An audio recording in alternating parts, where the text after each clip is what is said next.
Buenas a todos. Los 10 principios de la economía.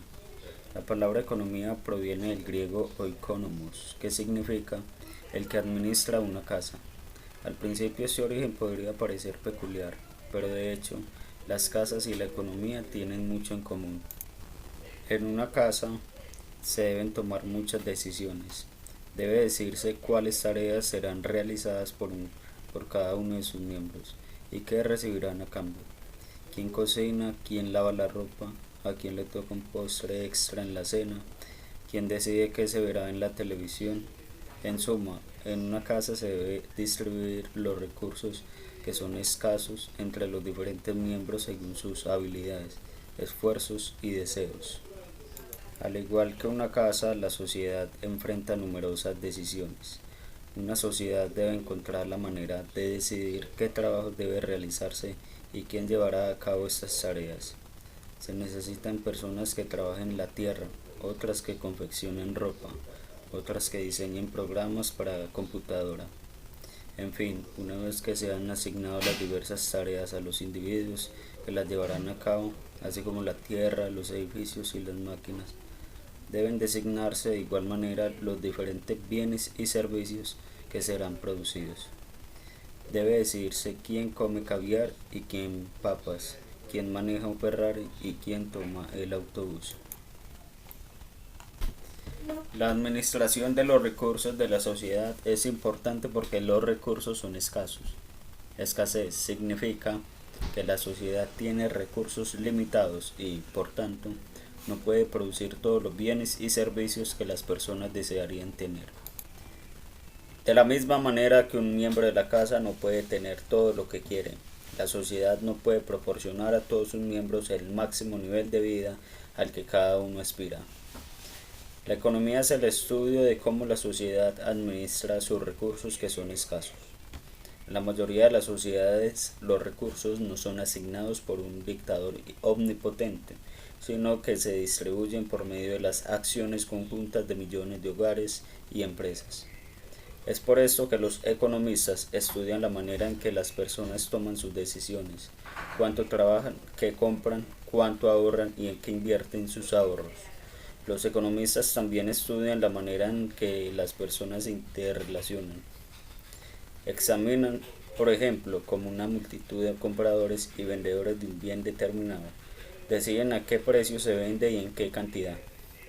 Finalmente, los economistas también analizan las fuerzas y las tendencias que afectan a la economía en su conjunto, incluyendo el crecimiento del ingreso promedio, la porción de la población que no encuentra trabajo y las tasas que se incrementan los precios. El estudio de la economía tiene múltiples facetas, pero se encuentra unificado por varias ideas fundamentales. En este capítulo estudiaremos los 10 principios de la economía y le pediremos a usted que no se preocupe si no entiende todos los principios de un solo golpe, o si estos no le parecen totalmente convincentes. En los capítulos subsecuentes se analizarán estas ideas de un modo más profundo. Aquí se introducen los 10 principios de la economía para ofrecer una visión panorámica del objeto de estudio. Este capítulo debe ser considerado como un avance de los fascinantes conocimientos que estudiaremos. Cómo las personas toman decisiones. Una economía no tiene nada de misterio, independientemente de que nos refiramos a la economía de Los Ángeles, a la de Estados Unidos o a la del mundo. La economía es solamente un grupo de personas interactuando en su vida diaria. El comportamiento de una economía refleja el comportamiento de sus individuos, y es por eso que iniciamos el estudio de la economía con 4 principios que regulan a los individuos al tomar decisiones. Principio 1. Las personas se enfrentan disyuntivas. Quizá haya escuchado el dicho que asegura: no se puede hablar y silbar al mismo tiempo. Este dicho es muy cierto y resume la primera lección sobre toma de decisiones, ya que para obtener lo que queremos, en general tenemos que renunciar a algo que también nos gusta. Tomar decisiones significa elegir entre dos objetivos. Pensemos en un estudiante que debe decidir cómo distribuir sus recursos más valiosos, es decir, su tiempo. El estudiante puede pasar todo su tiempo estudiando economía, psicología o dividiéndolo entre las dos materias. Por cada hora que el estudiante destine a estudiar una materia, automáticamente dejará de estudiar la otra materia durante ese tiempo. Por cada hora que pase estudiando, automáticamente dejará de dedicar dicha hora a tomar una siesta, pasear en bicicleta, ver la televisión o trabajar medio tiempo para así tener algo de dinero extra. Ahora piense en los padres que deciden cómo gastar el ingreso familiar. Pueden comprar ropa, comida o salir de vacaciones. Pueden también ahorrar una parte de su ingreso para cuando se jubilen, o bien para pagar la educación de sus hijos. Cuando los padres deciden gastar $1 en uno de estos bienes, automáticamente tienen $1 menos para gastar en otra cosa. Cuando las personas se agrupan en sociedades, enfrentan diferentes disyuntivas. La disyuntiva más común es entre pan y armas. Entre más gaste la sociedad en defensa nacional, armas, menos dinero tendrá para gastar en bienes de consumo, pan, y así mejorar el nivel de vida de la sociedad en su conjunto. Asimismo, en las sociedades modernas también es importante la disyuntiva entre un ambiente limpio y un alto nivel de ingreso.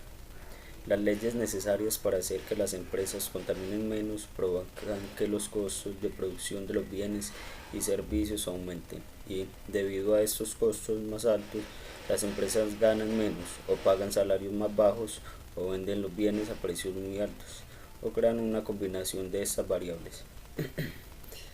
Así, y aunque las leyes para contaminar menos tienen como resultado un ambiente más limpio y mejoran la salud, su costo es la reducción del ingreso de los propietarios de las empresas, los trabajadores y los consumidores. Otra disyuntiva que la sociedad enfrenta es entre la eficiencia y la equidad.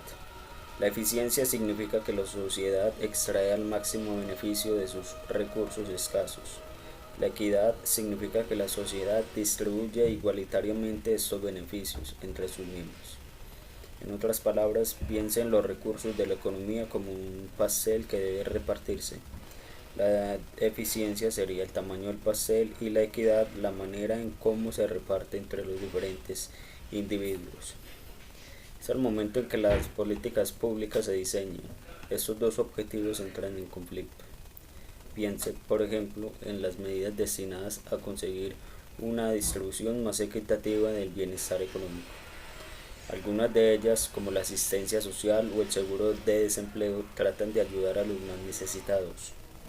Otras, como el impuesto sobre la renta que pagan las personas, están destinadas a hacer que los individuos que tienen mayor éxito económico contribuyan en mayor medida al financiamiento del gobierno. Aun cuando estas medidas aumentan la equidad entre la sociedad, también se reduce su eficiencia. Cuando el gobierno redistribuye el ingreso de los ricos hacia los pobres, reduce también la recompensa al trabajo duro y, como resultado, las personas tienden a trabajar menos y a producir menos. En otras palabras, cuando el gobierno trata de repartir el pastel en porciones iguales, este se hace más pequeño. El hecho de reconocer que las personas se enfrentan disyuntivas no indica por sí solo qué decisiones tomarán o deberían tomar. Un estudiante no deja de estudiar psicología solo porque eso le permitirá tener más tiempo para estudiar economía. Del mismo modo, la sociedad no deja de proteger el ambiente solo porque las regulaciones ambientales reducen nuestro nivel de vida material. Asimismo, la sociedad no debe de dejar de ayudar a los pobres solo porque eso distorsiona los incentivos del trabajo. No obstante, es importante reconocer las disyuntivas que se enfrentan en la vida, porque muy probablemente los individuos solo tomarán decisiones adecuadas si comprenden cuáles son las opciones que tienen. Principio 2. El costo de una cosa es aquello a lo que se renuncia para obtenerlo. Debido a que al tomar decisiones los individuos se enfrentan disyuntivas, es necesario comparar los costos y los beneficios de los diferentes cursos de acción que pueden tomar. Sin embargo, en muchos casos el costo de una acción no es tan evidente como podría parecer al principio. Considere, por ejemplo, la decisión de asistir a la universidad. El beneficio será el enriquecimiento intelectual y tener mejores oportunidades de trabajo. Pero ¿cuáles serán los costos? Para responder a esta pregunta quizá estemos tentados a incluir cuestiones como el dinero que se gastará, los libros, el alojamiento y la manutención. Sin embargo, este total no representa realmente aquello a lo que renunciamos cuando decidimos estudiar un año de universidad. Hay dos problemas con este cálculo. El primero es que incluye cosas que no son realmente los costos de estudiar en la universidad, ya que aun cuando usted abandonara los estudios, de cualquier manera necesitaría gastar un alojamiento y comida, los cuales son costos de ir a la universidad, solo en la medida en que son más caros en la universidad que en otros lugares. Segundo, este cálculo ignora el costo más alto de asistir a la universidad, el tiempo. Cuando uno decide pasar un año asistiendo a clases, leyendo libros de texto y escribiendo trabajos, ese año no puede dedicarse a trabajar. Para la mayoría de los estudiantes, el costo más alto de asistir a la universidad es dejar de ganar dinero que generarían si trabajaran. El costo de oportunidad es de una cosa es aquello a lo que renunciamos para conseguirla. Cuando tomamos una decisión como la de estudiar en la universidad, debemos estar conscientes de los costos de oportunidad que acompañan cada una de nuestras posibles opciones. Por ejemplo, los deportistas colegiales que tienen la posibilidad de ganar millones y abandonan los estudios y se dedican profesionalmente al deporte, por lo general están muy conscientes de que para ellos el costo de oportunidad de estudiar en la universidad es muy alto. No es de extrañar que a menudo lleguen a la conclusión de que el beneficio de asistir a la universidad no vale la pena el costo. Principio 3. Las personas racionales piensan en términos marginales. Los economistas generalmente suponen que los individuos son racionales. Una persona racional, dadas las oportunidades, sistemática y deliberadamente hace todo lo posible por lograr sus objetivos. Al estudiar economía, usted encontrará empresas que deciden cuántos trabajadores contarán y cuánto producirán y venderán con objeto de maximizar sus beneficios. También encontrará personas que deciden cuánto tiempo deben trabajar y qué bienes y servicios deben adquirir con su ingreso, con el fin de lograr la mayor satisfacción posible. Las personas racionales saben que las decisiones en la vida raras veces se traducen en elegir entre lo blanco y lo negro, y generalmente existen muchos matices de grises. A la hora de la cena, por ejemplo, no tenemos que elegir entre ayunar o comer en exceso. Más bien la decisión consiste en si debemos o no comer más puré de papa. Asimismo, cuando estamos en época de exámenes, no necesitamos elegir entre no estudiar o estudiar las 24 horas del día, sino entre dedicar una hora más al estudio o a ver televisión. Los economistas utilizan el término cambio marginal para describir los pequeños ajustes que realizamos a un plan que ya existía. Es importante resaltar que aquí margen significa borde, y por eso los cambios marginales son aquellos que realizamos en el borde de lo que hacemos. Las personas racionales a menudo toman decisiones comparando los beneficios marginales y los costos marginales. Piense ahora en el caso de una línea aérea que tiene que decir cuánto le cobrará a los pasajeros para que vuelen sin hacer reservación. Suponga que volar por todo el país, un avión de 200 plazas le cuesta a la empresa 100.000. En este caso, el costo promedio por asiento sería 100.000 dividido 200, es decir, 500. Esto quizá nos lleva a concluir que la línea aérea no debe vender ningún asiento, ningún boleto en menos de 500. Sin embargo, en la realidad, la línea aérea puede obtener más beneficios pensando en términos marginales. Imagine por un momento que un avión está a punto de despegar con 10 asientos vacíos y que un pasajero sin reservación está esperando en la puerta de embarque dispuesto a pagar 300 por su boleto. ¿Debería venderle el boleto la línea aérea? Por supuesto que sí. El avión tiene asientos vacíos y el costo de llevar a un pasajero más es casi nulo. De este modo, y aunque el costo promedio de llevar a un pasajero sea 500, en realidad el costo marginal de llevar a un pasajero más será la bebida y las botanas que ese pasajero consuma. En la medida en que los pasajeros que quiere volar en el último minuto pague más que el costo marginal, será rentable venderle el boleto.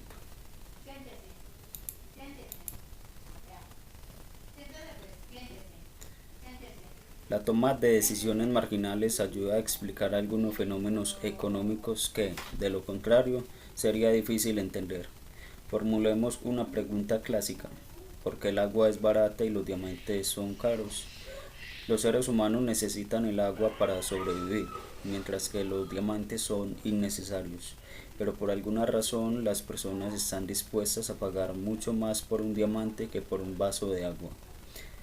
La razón de esta conducta se encuentra en el hecho de que la disposición de una persona a pagar por un bien se basa en el beneficio marginal que generaría con una unidad más de ese bien. Así, el beneficio marginal depende del número de unidades que posea esa persona. Aun cuando el agua es esencial, el beneficio marginal de tener un vaso más es casi nulo debido a que el agua es abundante. En cambio, aun cuando nadie necesita diamantes para sobrevivir, el hecho de que sean tan escasos provoca que las personas piensen que el beneficio marginal de tener un diamante extra es más grande. Un tomador de decisiones racional emprende una acción si y solo si el beneficio marginal de esta acción es mayor al costo marginal. Este principio explica por qué las líneas aéreas están dispuestas a vender un boleto a un precio inferior al costo promedio y por qué las personas lo están a pagar más por los diamantes que por el agua. Puede tomar algún tiempo acostumbrarse a la lógica del razonamiento marginal, pero el estudio de la economía provee múltiples oportunidades para obtener razonamiento en esta práctica. Principio 4. Las personas responden a los incentivos. Un incentivo es algo que induce a las personas a actuar y puede ser una recompensa o un castigo.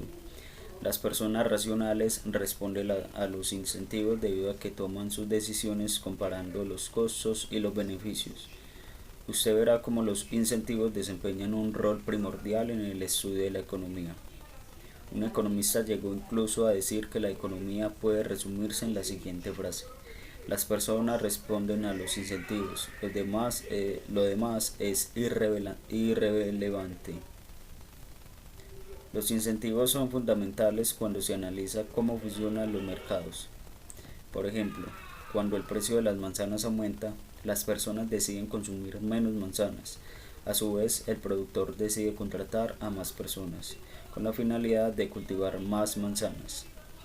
En suma, un precio de mercado más alto incentiva a los compradores a consumir menos y a los productores a producir más. Como después se verá, la influencia de los precios en el comportamiento de los consumidores y los productores es de vital importancia para determinar cómo distribuye una economía de mercado los recursos escasos. Las autoridades no deben olvidar los incentivos, pues muchas de las medidas que toman alteran los costos o los beneficios que enfrentan los individuos y, por tanto, su conducta. Piense, por ejemplo, en un impuesto a la gasolina. Esto motivará a las personas a usar automóviles compactos y eficientes. De hecho, esta es una de las razones por las que en Europa se utilizan automóviles compactos, ya que en ese continente los impuestos a la gasolina son más altos que en Estados Unidos, donde las personas usan vehículos más grandes.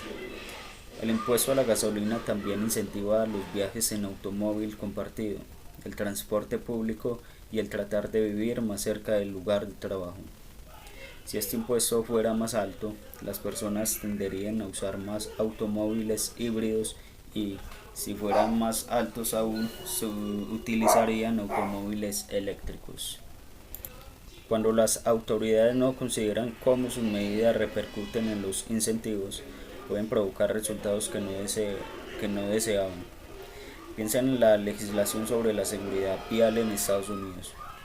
Hoy día todos los automóviles tienen cinturones de seguridad, pero en la década de los 50 esto no era así. En la década de los 60 el libro de Ralph Nader, "No estás seguro a ninguna velocidad", despertó en la opinión pública una gran preocupación respecto a la seguridad en los automóviles. El Congreso de Estados Unidos respondió emitiendo leyes que obligaban a las empresas a incluir los cinturones de seguridad en todos los automóviles. ¿Cómo afecta a la seguridad de los automóviles una ley sobre los cinturones de seguridad? El efecto directo es evidente, ya que cuando una persona usa dicho cinturón aumenta la probabilidad de supervivencia ante un accidente grave. Pero la historia no termina aquí, debido a que la ley también afecta el comportamiento al alterar los incentivos. El comportamiento relevante es la velocidad y el cuidado con que los automovilistas conducen. Conducir lento y con cuidado es costoso porque requiere mayor tiempo y energía.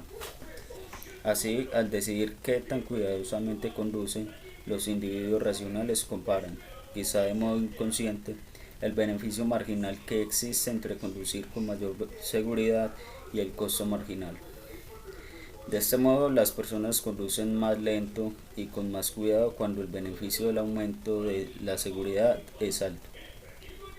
No sorprende, por tanto, que se conduzca más lento y con más cuidado cuando las carreteras están mojadas que cuando están secas. Considere ahora cómo la ley sobre los cinturones de seguridad altera el cálculo costo-beneficio de los conductores. El cinturón de seguridad reduce el costo de los accidentes, ya que disminuye tanto la probabilidad de sufrir una lesión como la de perecer. En otras palabras, reduce los beneficios de conducir lento y con cuidado. La respuesta de las personas ante los cinturones de seguridad es la misma que ante una mejora en las condiciones de las carreteras: conducir más rápido y con menos cuidado. Así, el resultado de dicha ley es un incremento en el número de accidentes. El hecho de que se conduzcan con menor cuidado repercute negativamente en los peatones, quienes enfrentan la posibilidad de más accidentes, pero, al contrario de lo que sucede con los conductores, no se benefician de la protección adicional que implica usar el cinturón de seguridad.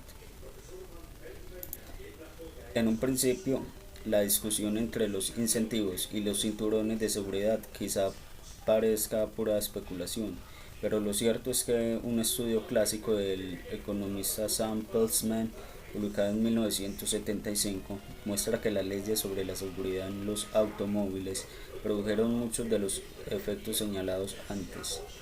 Según la evidencia recabada por Peltzman, las leyes dieron como resultado menos muertes por accidente, pero también provocaron más accidentes. El estudio concluyó que el resultado neto es una pequeña variación en el número de muertes entre los automovilistas y un aumento en el número de muertes entre los peatones. El análisis de Peltzman es un ejemplo poco convencional que muestra cómo es que los individuos responden a los incentivos. Así, al analizar cualquier medida debemos considerar no solo los efectos directos, sino también los indirectos, que en ocasiones son menos obvios y repercuten sobre los incentivos, ya que si la medida altera los incentivos, modificará también la conducta de los individuos. Efectos de los incentivos en los precios de la gasolina. De 2005 a 2008, el precio del petróleo en los mercados mundiales se disparó, como consecuencia de la oferta limitada y el aumento súbito de la demanda generada por el sólido crecimiento mundial, en especial el de China. El precio de la gasolina en Estados Unidos aumentó de casi 2 a cerca de $4 por galón. En ese momento abundaban historias en las noticias sobre cómo respondían los consumidores al incentivo creciente para ahorrar, a veces de manera lógica y otras de formas menos obvias. A continuación se presenta una muestra de diversos artículos. Conforme aumentan los precios de la gasolina, los compradores recurren en tropel a los automóviles compactos. Los precios de la gasolina aumentan a la par que las ventas de las motonetas. Los precios de la gasolina golpean las ventas de las motocicletas. Las reparaciones están a toda marcha. Los precios de la gasolina provocan que una oleada de automovilistas recurra al transporte público. La demanda de camellos crece por el exorbitante incremento del precio del petróleo. Los agricultores del estado indio de Rajasthan redescubren al humilde camello. A medida que se dispara el costo de los tractores devoradores de gasolina, estos mamíferos ungulados vuelven por sus fueros. Las líneas de aviación sufren, pero las carteras de pedidos de Boeing y Airbus son cada vez más voluminosos. La demanda de aviones nuevos que consumen menos combustible nunca ha sido mayor. Las nuevas versiones del Airbus A320 y el Boeing 737, los aviones de fuselaje estrecho más demandados, son hasta 40% más baratos de operar que los aviones clásicos que las aerolíneas estadounidenses aún usan. Las prácticas de compra de viviendas se adaptan a los altos precios de la gasolina.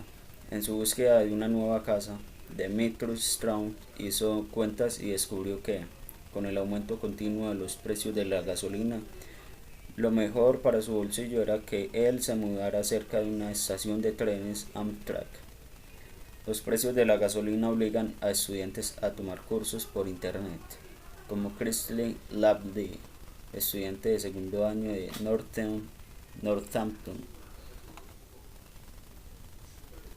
Dee suspende vuelos en jet privado por los precios combustibles. Dichos precios han obligado a un viajero frecuente inesperado a quedarse en tierra. Saint Diddy Combs, el magnate del hip hop, anunció que ahora viaja en aerolíneas comerciales en lugar de en jets privados, lo que antes le costaba, según el propio informe de Combs, $200,000 o más por un viaje redondo entre Nueva York y Los Ángeles.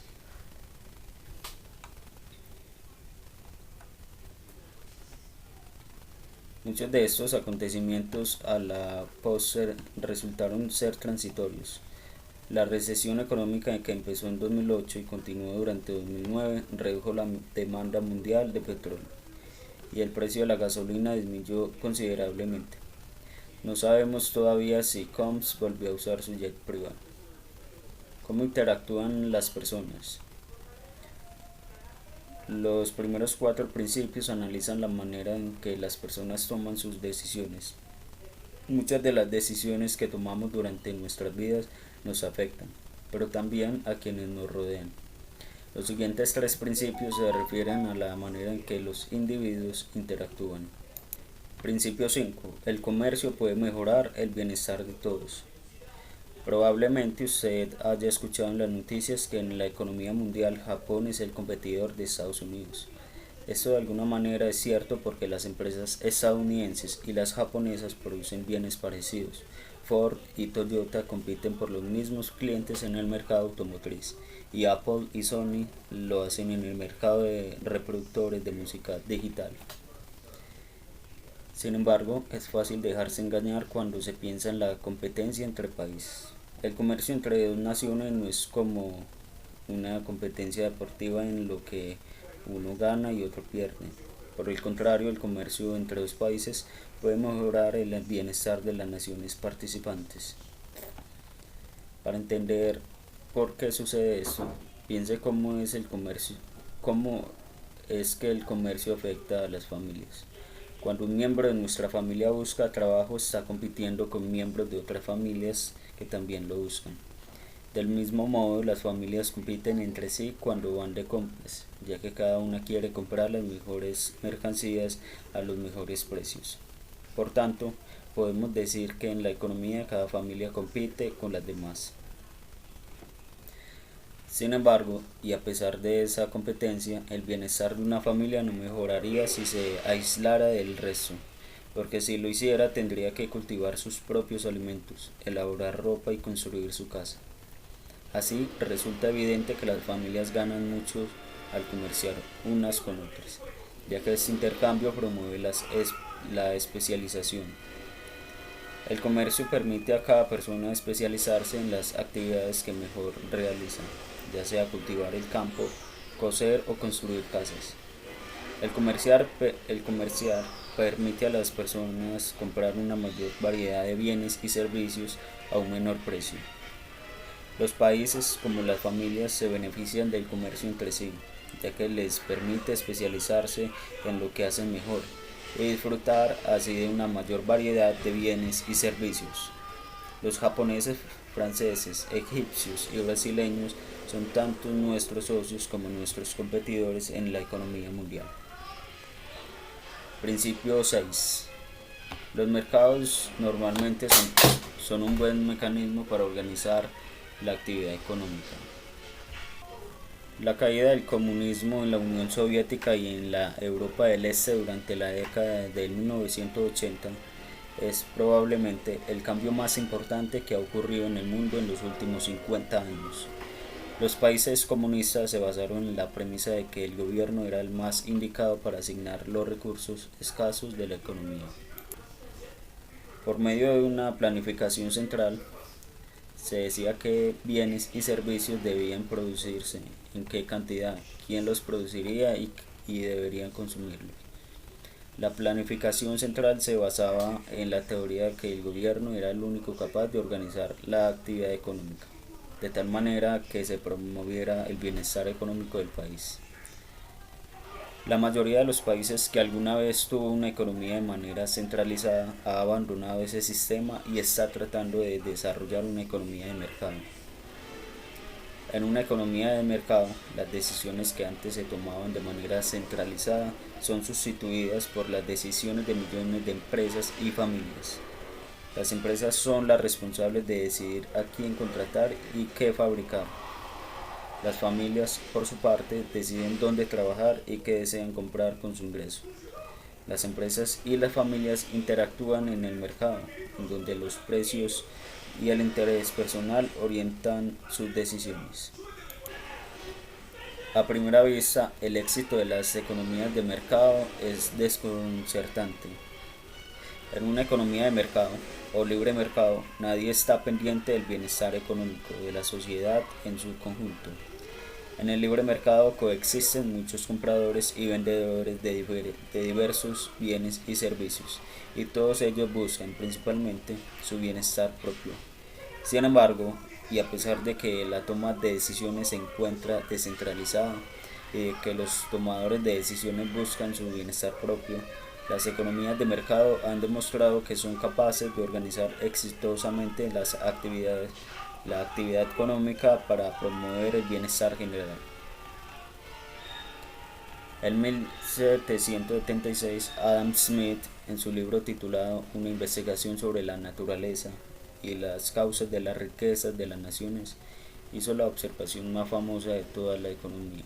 Es decir, afirmó que las familias y las empresas interactúan en los mercados como si fueran guiados por una mano invisible, que los lleva a obtener los resultados deseables del mercado. Uno de los objetivos de este libro es entender cómo es que funciona la magia de la mano invisible. A medida que usted estudia economía, aprenderá que los precios son un instrumento de que se sirve de la mano invisible para dirigir la actividad económica. En cualquier mercado, los compradores consideran el precio cuando determinan cuánto comprarán o demandarán de este bien. Del mismo modo, los vendedores examinan el precio cuando deciden lo que van a vender u ofrecer. Como resultado de esas decisiones de compradores y vendedores, los precios del mercado reflejan tanto el valor del bien en la sociedad como el costo que para la sociedad representa producirlo. La gran aportación de Smith fue que los precios se ajustan para guiar a cada uno de los compradores y vendedores a obtener resultados que, en muchos casos, maximizan el bienestar de la sociedad. Las ideas de Smith tienen un importante corolario. Cuando el gobierno impide que los precios se ajusten naturalmente a la oferta y la demanda, impide también que la habilidad de la mano invisible funcione para coordinar las decisiones de millones de hogares y empresas. Este corolario también explica por qué los impuestos afectan negativamente la asignación de los recursos y distorsionan los precios y, por ende, las decisiones de los hogares y empresas. Por medio del corolario también se explica el gran daño que causan medidas como el control de los precios de alquiler, ya que controlan directamente los precios. También se explica el fracaso del comunismo. No hay que olvidar que en los países comunistas los precios no los determinaba el mercado, sino que eran fijados gracias a una planificación central. Los planificadores carecían de la información necesaria acerca de los consumidores, sus gustos y los costos de los productores, variables que en un libre mercado son reflejadas a través de los precios. Las economías centralizadas fallaron porque trataron de manejar la economía con una mano atada a la espalda, la mano invisible del mercado. Principio 7. El gobierno puede mejorar algunas veces los resultados del mercado. Si la mano invisible del mercado es tan valiosa, ¿para qué necesitamos el gobierno? Uno de los propósitos del estudio de la economía es redefinir la visión de usted con respecto al adecuado papel y al ámbito correcto de la política gubernamental. Adam Smith y la mano invisible. Quizás sea solamente una coincidencia que el gran libro de Adam Smith, Las riquezas de las naciones, haya sido publicado en 1776, exactamente el mismo año en que se firmó la Declaración de Independencia de Estados Unidos. Las dos obras comparten un punto de vista que prevalecía en ese entonces y era la creencia de los individuos de que los individuos estaban mejor si eran dejados a su libre albedrío, sin que la pesada mano del gobierno guiara sus acciones. Esta filosofía política constituye la base del libre mercado y es también, de modo más general, el sustento de una sociedad libre. ¿Por qué las economías descentralizadas funcionan bien? ¿Será porque podemos confiar en que las personas interactúan entre sí basadas en el amor y la bondad? De ninguna manera.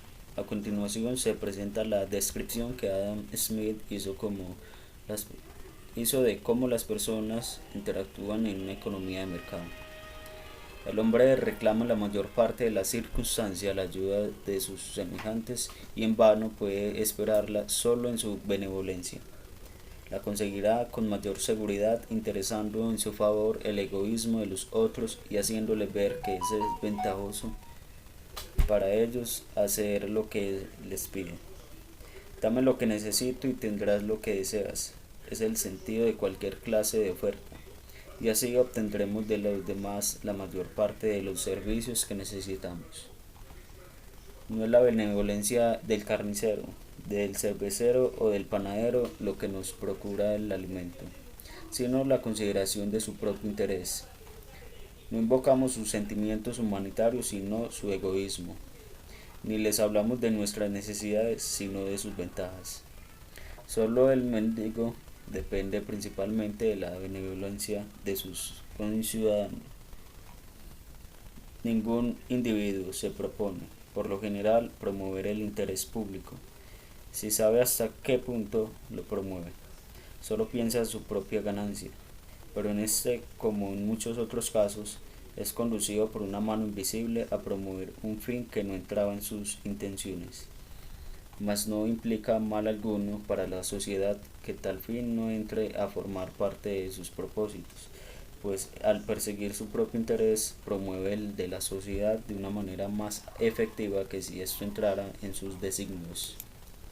Lo que afirma Smith es que los actores de la economía están motivados por sus propios intereses y que la mano invisible del mercado es la que guía el interés personal a promover el bienestar económico de la sociedad. Muchas de las aportaciones de Smith constituyen las ideas centrales del pensamiento económico contemporáneo. Los análisis que efectuaremos en los capítulos posteriores permitirán expresar las conclusiones de este pensador con mayor precisión, y también podremos analizar las debilidades y las fortalezas de la mano invisible del mercado.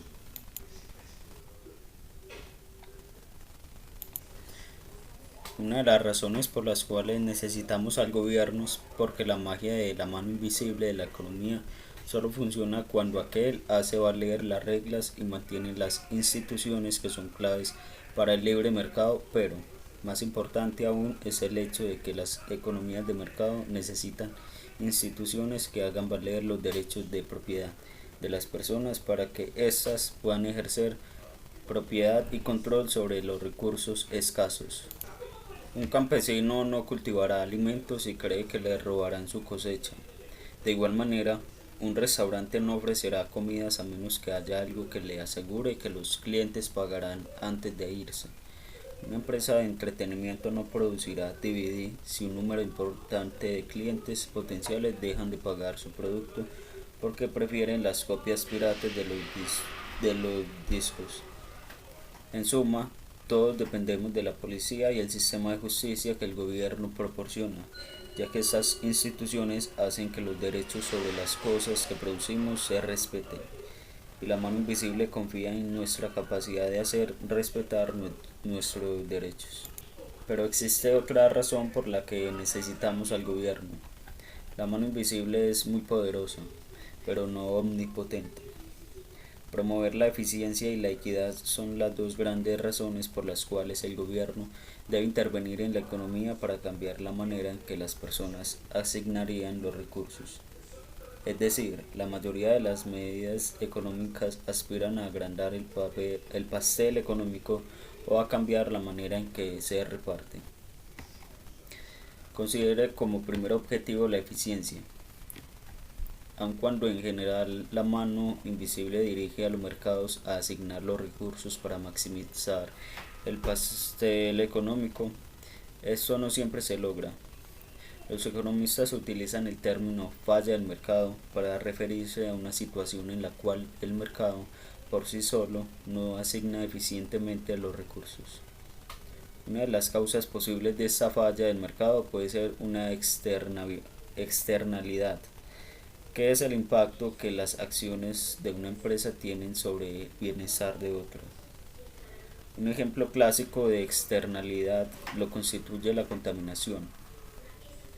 Otra posible causa de una falla del mercado es el poder de mercado, que se refiere a la habilidad que tiene una persona o un pequeño grupo de personas para influir indebidamente en los precios del mercado. Por ejemplo, si todos los habitantes de un pueblo necesitan agua, pero hay un solo pozo, entonces el propietario del pozo no está sujeto a la competencia rigurosa, con la cual la mano invisible frena el interés personal.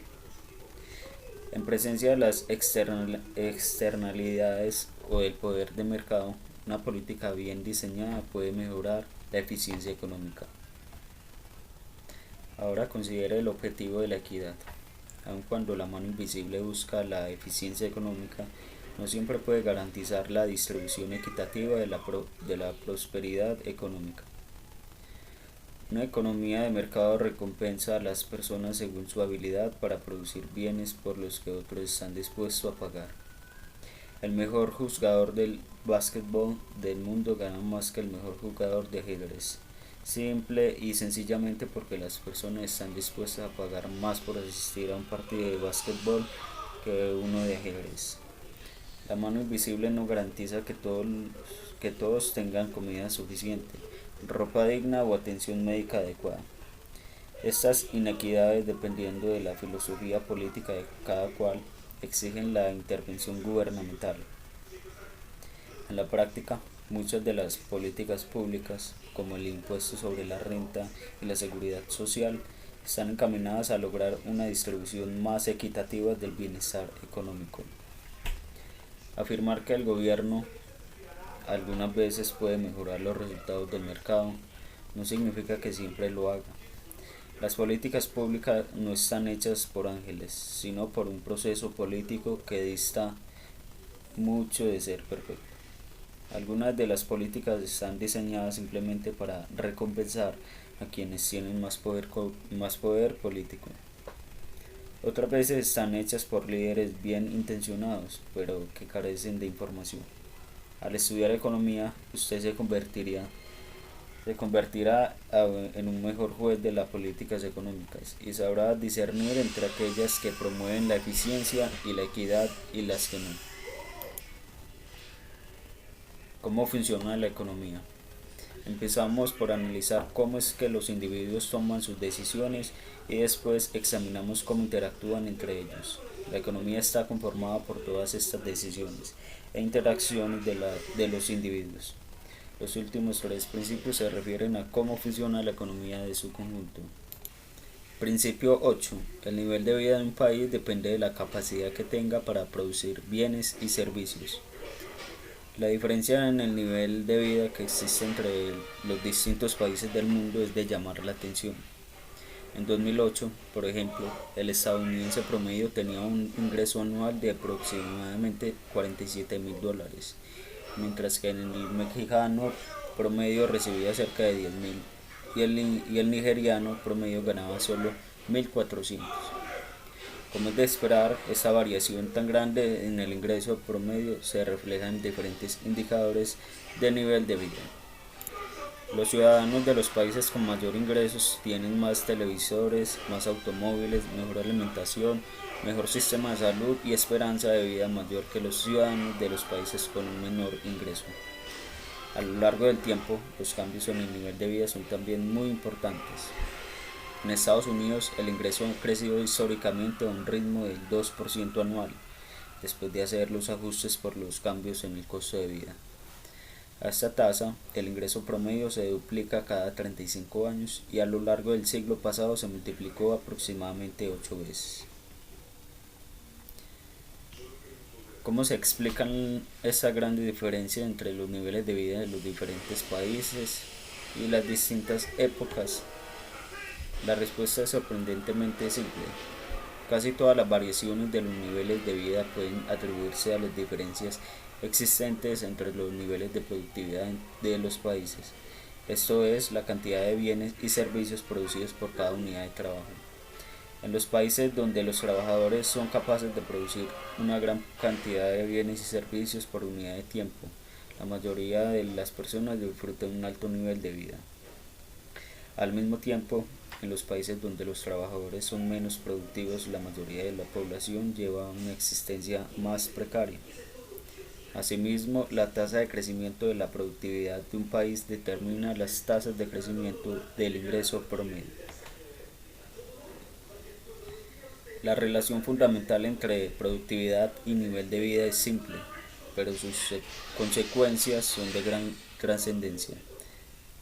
Si la productividad es el principal determinante del nivel de vida, otras explicaciones deben tener importancia secundaria.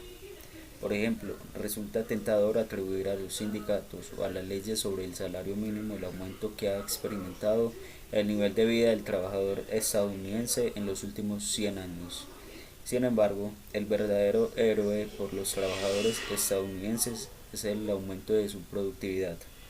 Pongamos otro ejemplo. Algunos observadores han afirmado que el aumento de la competencia por parte de Japón y otros países explica el lento crecimiento de los ingresos en Estados Unidos durante las décadas de 1970 y 1980. Sin embargo, el verdadero culpable no es la competencia externa, sino el crecimiento cada vez menor de la productividad en Estados Unidos. La relación entre la productividad y el nivel de vida tiene también profundas implicaciones en la política pública. Cuando pensamos en cómo una medida afectará los niveles de vida, la pregunta clave es cómo afectará esta medida nuestra capacidad para producir bienes y servicios. Con objeto de incrementar los niveles de vida, los diseñadores de políticas deben incrementar la productividad, asegurando que los trabajadores tengan un buen nivel de estudios y dispongan de las herramientas necesarias para producir los bienes y servicios y puedan tener acceso a la mejor tecnología existente. Principio 9. Cuando el gobierno imprime demasiado dinero, los precios se incrementan. En enero de 1921, un periódico en Alemania costaba 30 centavos de marco.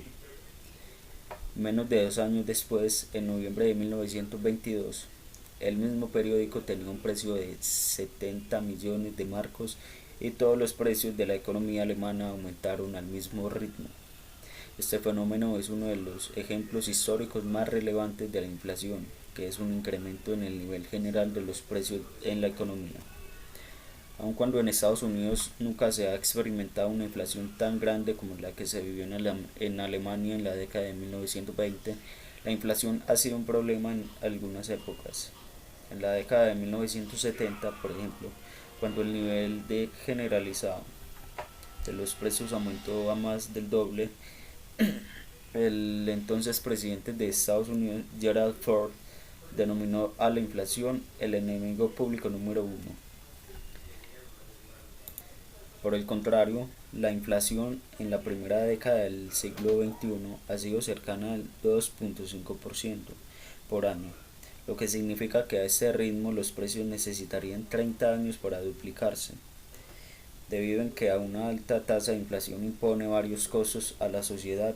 Mantener la inflación a un nivel bajo es uno de los objetivos de los diseñadores de las políticas económicas de los diferentes países del mundo. ¿Qué provoca la inflación? En la mayoría de los casos en que la inflación es alta y se mantiene alta por un tiempo, el culpable es un aumento en la cantidad de dinero en circulación. Cuando un gobierno emite grandes cantidades de dinero, el valor de este disminuye. Por ejemplo, a principios de 1920, en Alemania, cuando los precios se triplicaban en promedio cada mes, la cantidad de dinero que el gobierno emitía también se triplicaba mensualmente. En Estados Unidos, aun cuando la historia económica de ese país es menos dramática, la conclusión es la misma. La alta tasa de inflación experimentada en la década de 1970 se relacionó con un rápido aumento en la cantidad de dinero en circulación y, del mismo modo, la baja inflación en años recientes está asociada a un lento crecimiento de la cantidad de dinero. Principio 10. La sociedad enfrenta a corto plazo una disyuntiva entre inflación y desempleo. Aun cuando a largo plazo el principal efecto de un incremento en la cantidad de dinero es el incremento de los precios, a corto plazo su efecto es más complejo y controversial. La mayoría de los economistas describen los efectos a corto plazo de un incremento de dinero en la siguiente manera.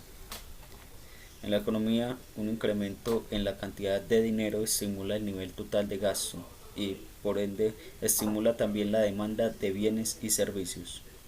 Con el tiempo, un incremento en la demanda puede ocasionar que las empresas incrementen sus precios, pero antes de que esto suceda, este incremento en la demanda estimula a las empresas para que produzcan más bienes y contraten más trabajadores.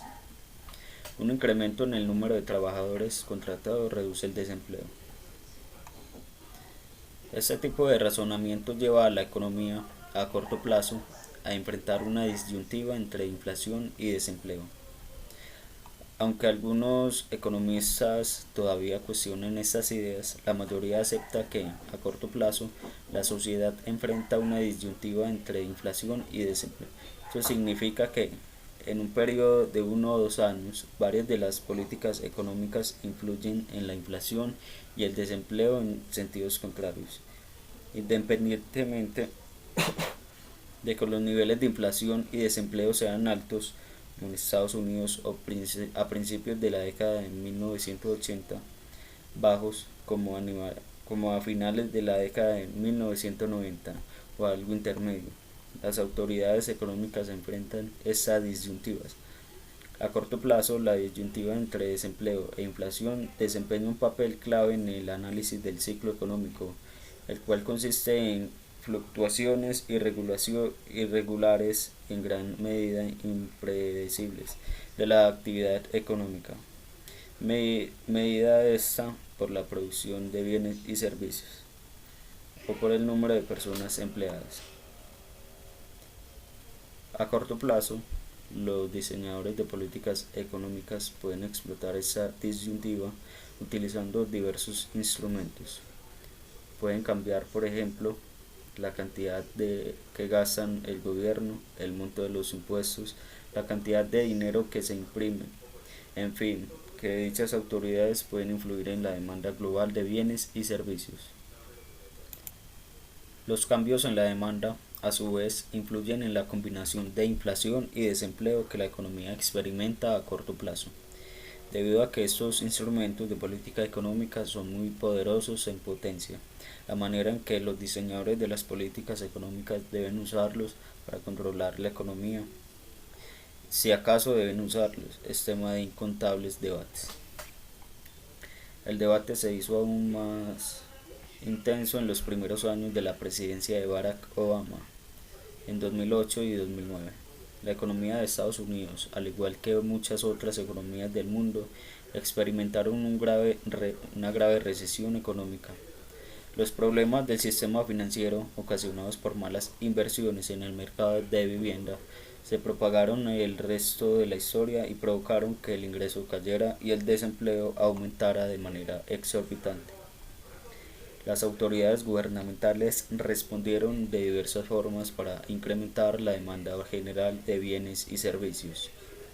La primera iniciativa importante del presidente Obama fue un paquete de estímulos económicos para reducir los impuestos y aumentar el gasto gubernamental.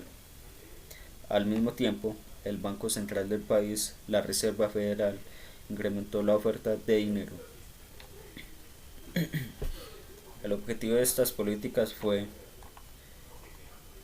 reducir el desempleo. Sin embargo, algunos expresaron su temor de que estas políticas pudieran provocar con el tiempo un nivel de inflación